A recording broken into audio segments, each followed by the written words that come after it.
కన్నప్పగా ప్రేక్షకుల ముందుకు రావడానికి మంచు విష్ణు రెడీ అవుతున్నాడు. వచ్చే నెల 25వ తేదీన ఈ సినిమాను ప్రపంచవ్యాప్తంగా విడుదల చేయనున్నారు. ఈ నేపథ్యంలోనే ప్రమోషన్స్ వేగాన్ని పెంచారు. కన్నప్ప చరిత్రను ఫారిన్ లొకేషన్స్ లో చిత్రీకరించడం అనేది మొదటి నుంచి కూడా చర్చనీయాంశమైంది. ఒక కోయగూడానికి చెందినటువంటి మొరటి వ్యక్తికి యుద్ధ వీరుడిగా చూపించడం, శివుడికి మీసాలు లేకపోవడం, ప్రభాస్ లుక్ అయోమయంగా అనిపించడం చాలా మందికి అసంతృప్తిని కలిగించింది. ఈ నేపథ్యంలోనే వదిలినటువంటి శివశంకర పాటలో కన్నప్ప తనకి అందుబాటులో ఎలాంటి పాత్ర లేకపోవటం వల్ల నోట్లో నీళ్లు పోసుకొని శివలింగాన్ని అభిషేకిస్తాడు.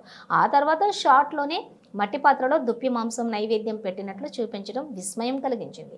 ఇక రీసెంట్గా కన్నప్ప నుంచి సగమై చెరిసగమై అంటూ సాగే మరో లిరికల్ సాంగ్ను వదిలారు.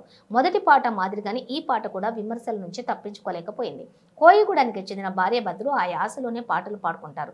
గతంలో వచ్చిన భక్త కన్నప్పలోని పాటలు ఎప్పటికీ నిలిచిపోవటానికి కారణం ఆ సహజత్వమే. కానీ ఈ పాటలో కన్నప్ప పాత్రకి ఇరు పెదవుల శబ్దం, వీరి ముద్దుల యుద్ధం అనే ప్రయోగం చేశారు. ఇది ఒక సాధారణ యువకులు పాడుకునే పాట మాదిరిగానే ఉంది. కానీ కోయగూడానికి చెందిన ఆలుమగలు పాడుకునే పాటలాగా లేదనే విమర్శలు గట్టిగానే వినిపిస్తున్నాయి.